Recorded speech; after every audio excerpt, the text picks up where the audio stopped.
지난 시간 우리는 통일 후 재정 압박, 조세 저항 등 여러 어려움이 직면했지만 이제 유럽을 이끄는 경제 대국으로 성장한 독일에 대해 이야기했습니다. 마치 역사적 필연과도 같았던 독일의 통일을 보면서 과연 통일을 하기에 적절한 시기는 언제일지 궁금해지는데요. 통일 역사에서 길을 묻다. 우리가 몰랐던 독일 통일 이야기 제5편. 통일 시기는 언제가 적절한 것인가? 지금 시작합니다. 동서독 정부 출범 40여 년. 오래 떨어져 있다 보니 분단 현실에 익숙해졌던 탓일까요? 이제 사람들의 머릿속에 통일이라는 단어는 흐릿해졌습니다. 어쩌면 냉전 체제가 통일에 대한 사람들의 태도마저 냉랭하게 만들었는지도 모를 일입니다. 통일이 될 가능성이 거의 희박하다고 생각하다 보니 그저 하면 좋고 안 해도 뭐 불편할 거 없다는 분위기였던 거죠. 그 냉랭한 분위기, 정치권부터 살펴보시죠. 서독의 보수정당 기독민주당은 딱 대놓고 통일을 현실적인 목표로 두지 않았죠. 목표였다면 적극적으로 달성하려고 안간힘을 썼을 텐데 말이죠. 사회민주당 역시 가까운 장래에 통일이 되기란 힘들 거라 봤죠. 더 나아가 국민들의 반응 또한 별반 다르지 않았습니다. 통일을 시급한 과제로 보는가? 라는 질문에 1965년 45%가 답한 것에 반해 1988년은 0.8%에 불과했습니다. 대중들의 마음에서도 통일이란 그저 가까운 시일에는 일어나지 않을 그렇고 그런 일이었다는 겁니다. 그래도 베를린 장벽이 붕괴된 후에는 좀 분위기가 달라지지 않았을까? 그러나 1989년 동독혁명이 무르익어가고 있던 시절 서독 국민들은 그때도 통일에 대해 별 큰 기대감이 없었다고 합니다. 아니, 40년을 가르던 장벽이 붕괴되고 사람들이 환희에 가득 차 기뻐하는 모습을 전 세계가 지켜보았는데 몇 수가 지나면서 그 열기는 차츰 식어가기 시작합니다. 사실 대다수 서독 사람들은 통일이 아주 중요해서 꼭 이루어져야 할 절실한 과제라고 생각하지 않았기 때문이죠. 왜냐하면 여기에는 독일의 뼈아픈 역사가 숨겨져 있는데 바로 오랫동안 나치의 죄과를 반성해 오면서 서독 사람들에게 있어 통일보다는 자유가, 통일보다는 유럽 통합이 더 중요하다고 교육받아 왔기 때문입니다. 이렇듯 독일의 통일은 절실하지도 급하지도 않은 분위기 속에서 그야말로 역사적 운명처럼 일어난 사건인지도 모릅니다. 학계마저도 예측은커녕 통일을 원하는 분위기가 아니었습니다. 저명한 실존주의 철학자인 칼 야스퍼스는 독일 통일보다 중요한 것은 동독의 자유와 유럽의 통합이다. 서독 지식인 가운데는 통일을 반대하는 이들이 많았는데 강력해진 독일이 다시 나치와 같은 죄를 반복할까봐 걱정했기 때문이죠. 또 양철북의 저자이자 노벨 문학상 수상자인 귄터 그라스는 그는 미국과 서구 간의 협력 관계를 동유럽 지배와 동일시하면서 그래도 동독은 아직 인간성이 살아있는 사회라고 두둔하기도 했습니다.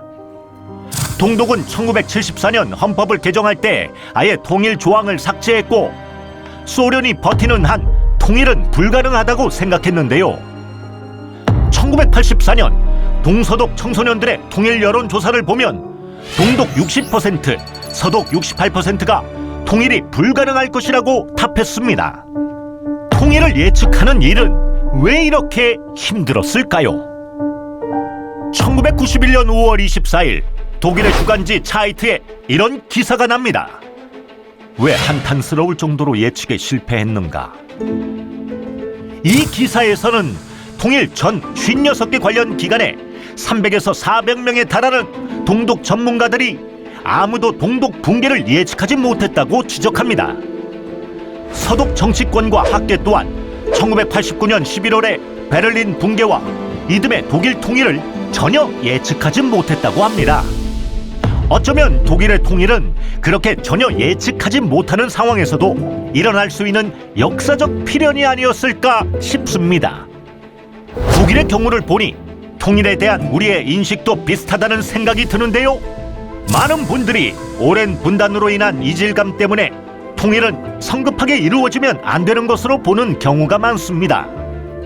2019년 서울대에서 실시한 통일의식 조사를 보면 통일은 서두르기보다 여건이 성숙되기를 기다려야 한다는 의견이 53.5%, 통일 시기에 대해서는 20년 이내가 24.8%, 30년 이내가 18.7%로 응답했습니다.